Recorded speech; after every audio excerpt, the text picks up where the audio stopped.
We've noticed that the question that was facing those Jews who had been deported into Babylon was the question, how do we sing the Lord's song in a strange and foreign land?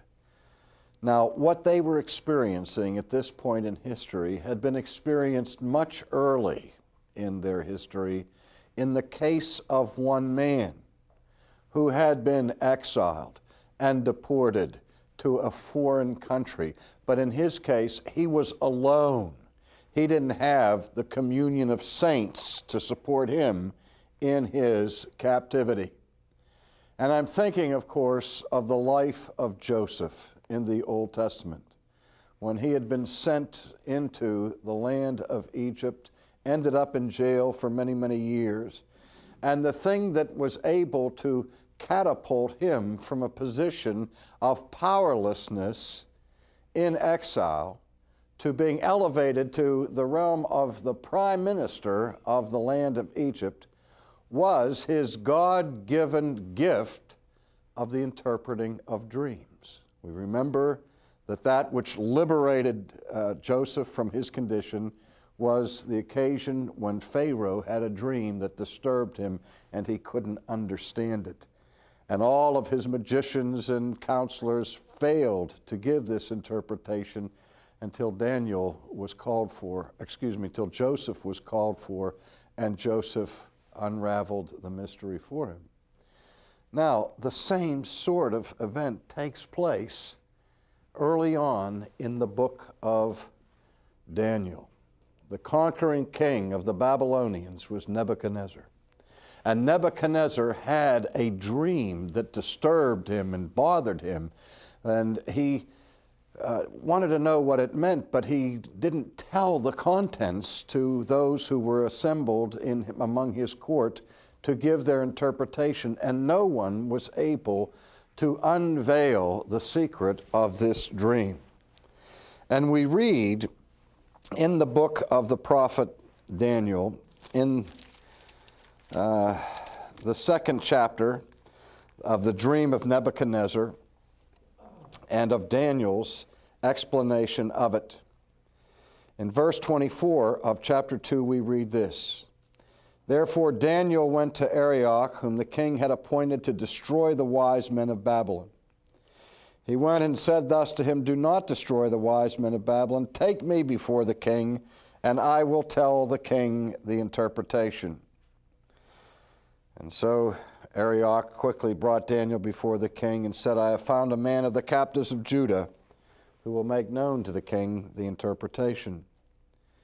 And so the king asked Daniel, whom he called Belshazzar, Are you able to make known to me the dream which I have seen and its interpretation?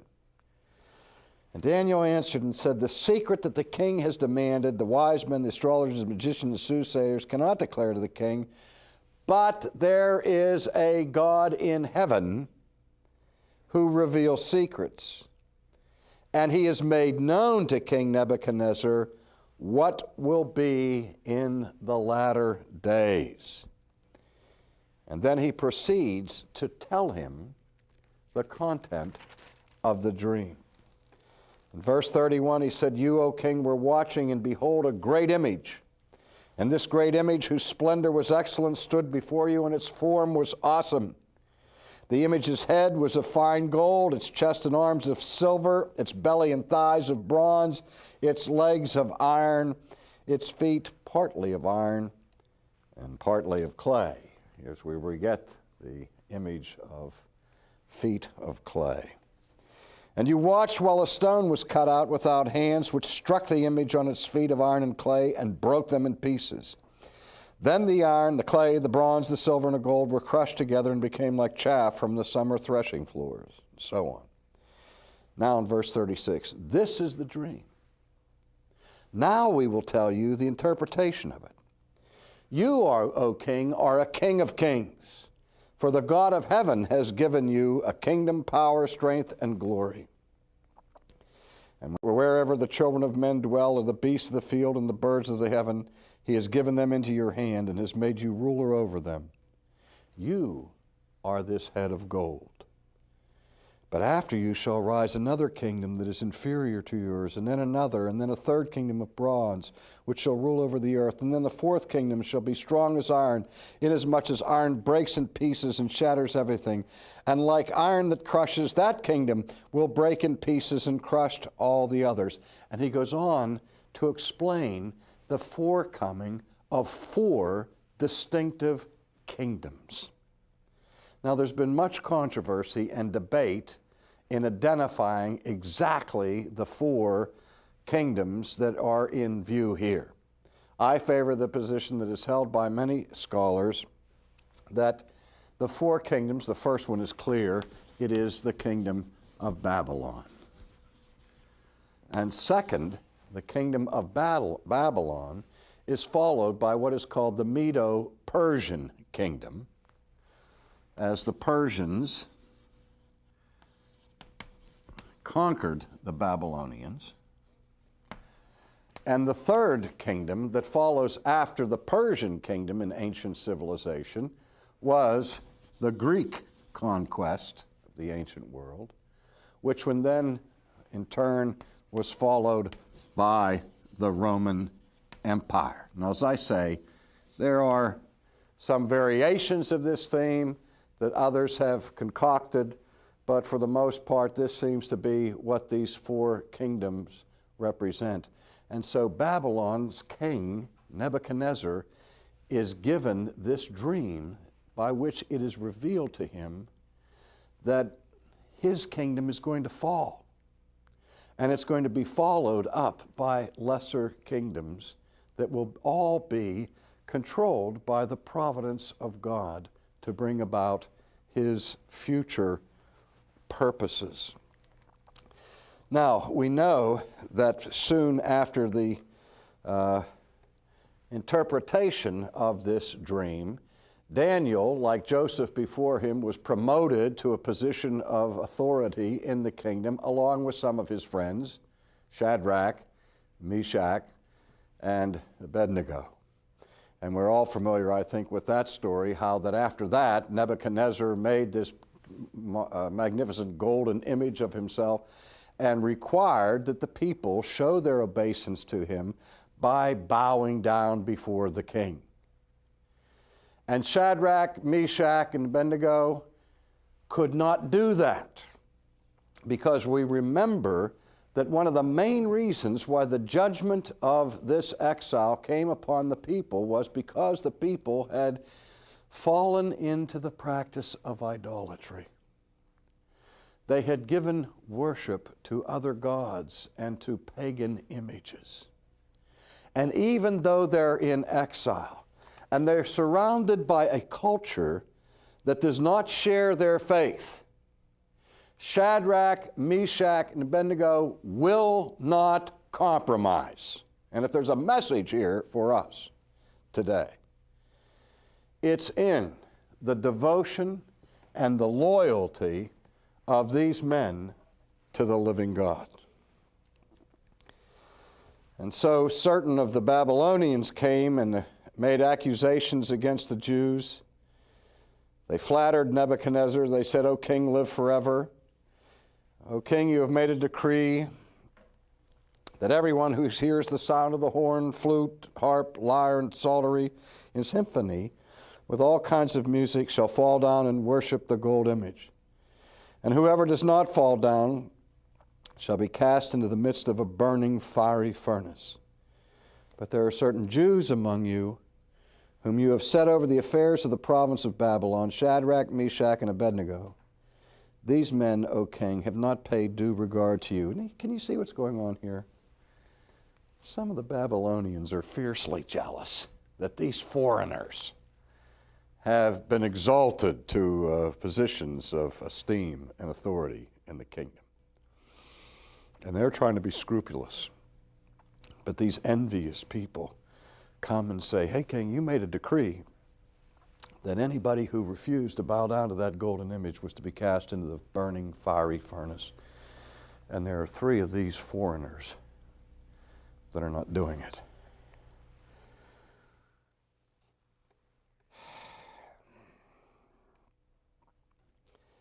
Then Nebuchadnezzar, in rage and fury, gave the command to bring Shadrach, Meshach, and Abednego.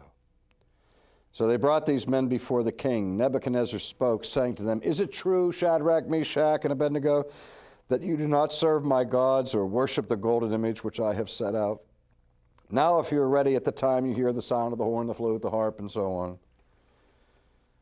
and you fall down and worship the image which I have made, good. But if you do not worship, you shall be cast immediately into the midst of a burning fiery furnace. And who is the God who will deliver you from my hands?"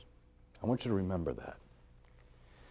In his anger and fury and rage, Nebuchadnezzar said, "I am going to put you in that furnace, and who is the God who could possibly deliver you from that?" Keep that stored in your mind for what happens a couple of chapters later to Nebuchadnezzar himself. Shadrach, Meshach, and Abednego answered and said to the king, "O Nebuchadnezzar, we have no need to answer you in this matter. If that is the case, our God whom we serve is able to deliver us from the burning fiery furnace, and he will deliver us from your hand, O king. But if not, let it be known to you, O king, that we do not serve your gods, nor will we worship the gold image which you have set up." This is one of the most heroic responses in all of redemptive history. The first thing these men say to the king, they said, "King, our God will deliver us from your fiery furnace. But if he doesn't, we're still not going to bow down to your image or violate the terms of our covenant with God. If God rescues us, fine. But we're not fair weather fans of God. We are prepared to lay down our lives to be faithful to him." Well, that didn't exactly please Nebuchadnezzar.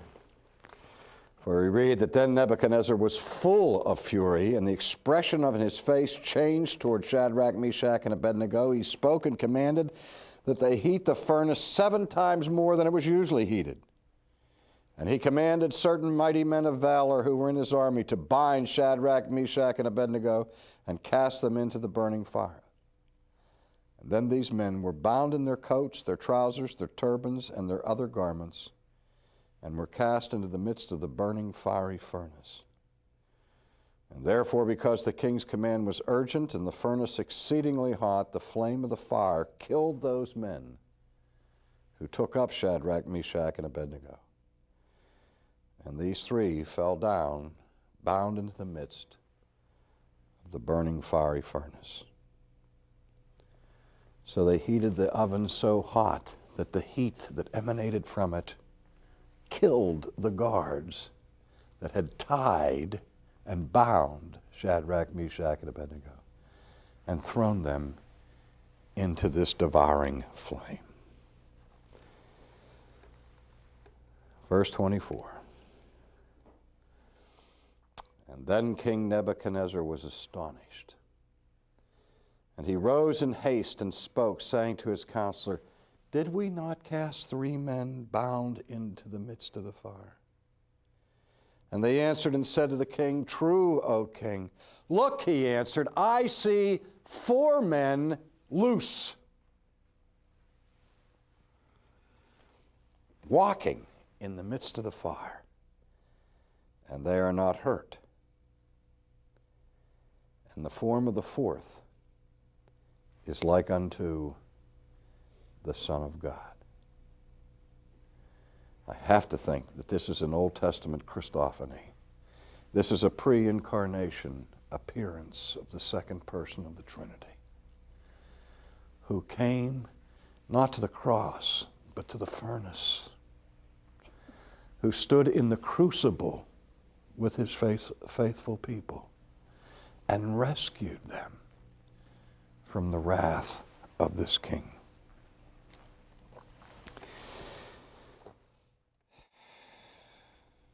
Then Shadrach, Meshach, and Abednego came from the midst of the fire. And the satraps, administrators, governors, and king's counselors gathered together, and they saw these men on whose bodies the fire had no power. The hair of their head was not singed, nor were their garments affected, and not even the smell of fire was upon them.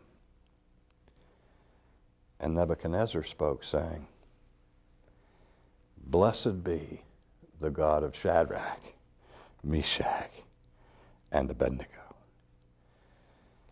who sent his angel and delivered his servants who trusted in him, and they have frustrated the king's word and yielded their bodies that they should not serve nor worship any god except their own.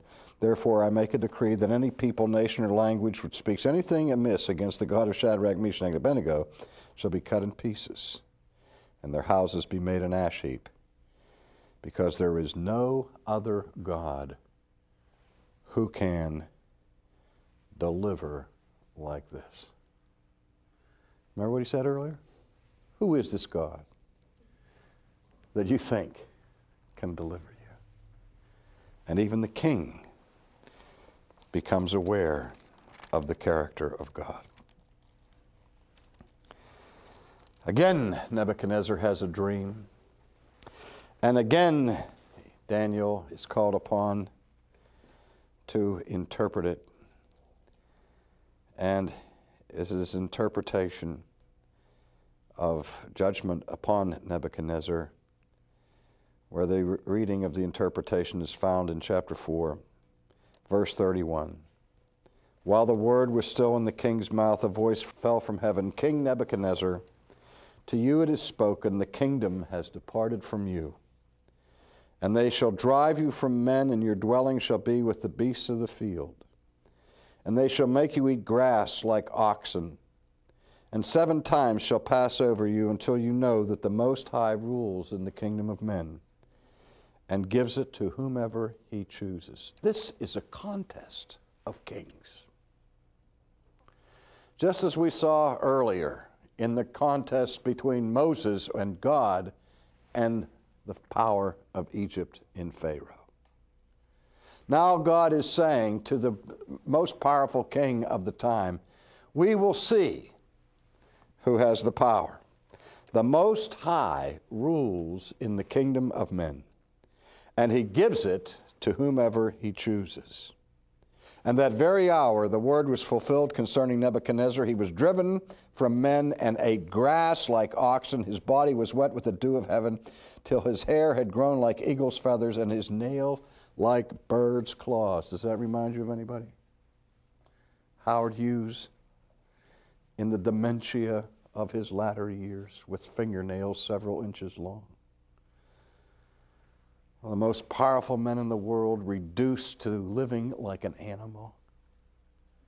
And so Nebuchadnezzar is humiliated in the extreme. But at the end of time, he said, I, Nebuchadnezzar, lifted my eyes to heaven, and my understanding returned to me, and I blessed the Most High, and praised and honored him. For his dominion is an everlasting dominion. His kingdom is from generation to generation. No one can restrain his hand or say to him, what have you done? I, Nebuchadnezzar, praise, extol, and honor the King of heaven, all of whose works are truth, and his ways justice, and those who walk in pride he is able to put down. When Nebuchadnezzar died, the kingdom was transferred, and decades passed, and the Jews were still under the oppression of the Babylonians, and the Jews were still under the oppression of the Babylonians. And then one of the most fascinating stories is found in the 5th chapter of Daniel.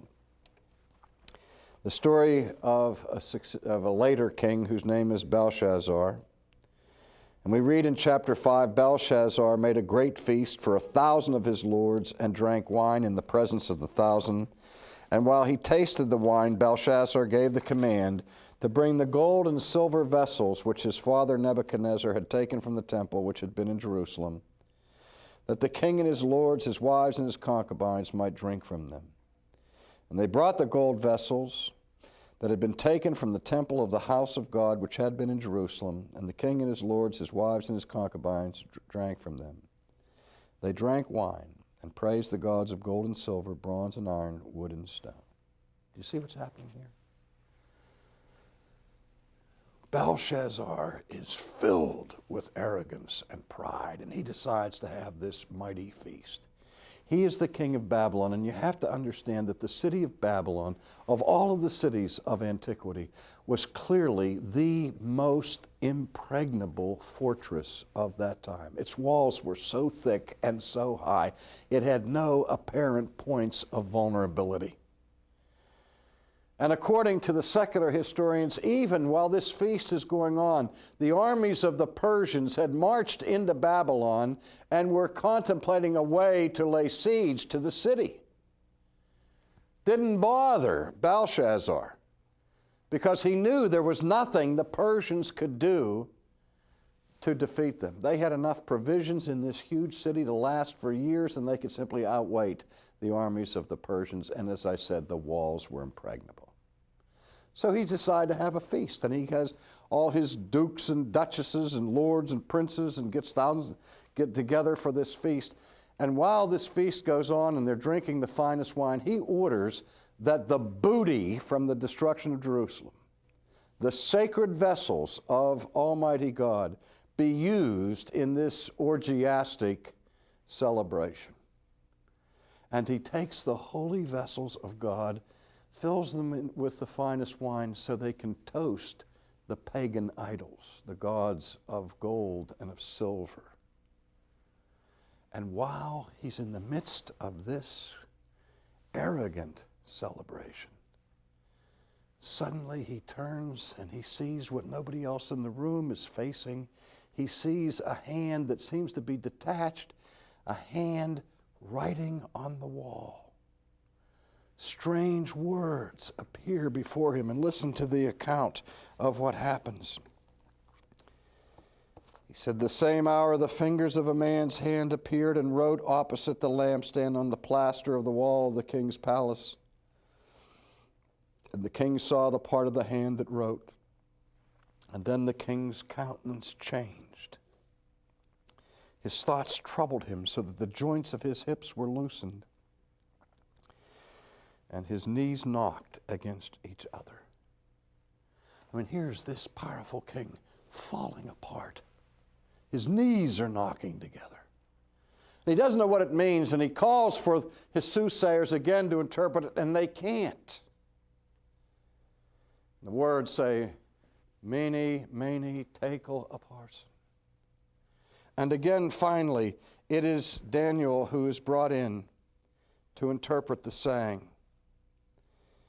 And he says to him, the meaning of these words is clear.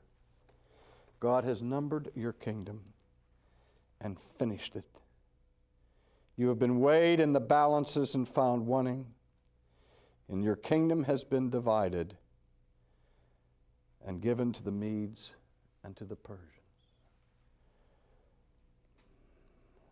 And we read at the end of the chapter, "And on that night, Belshazzar, king of the Chaldeans, was slain."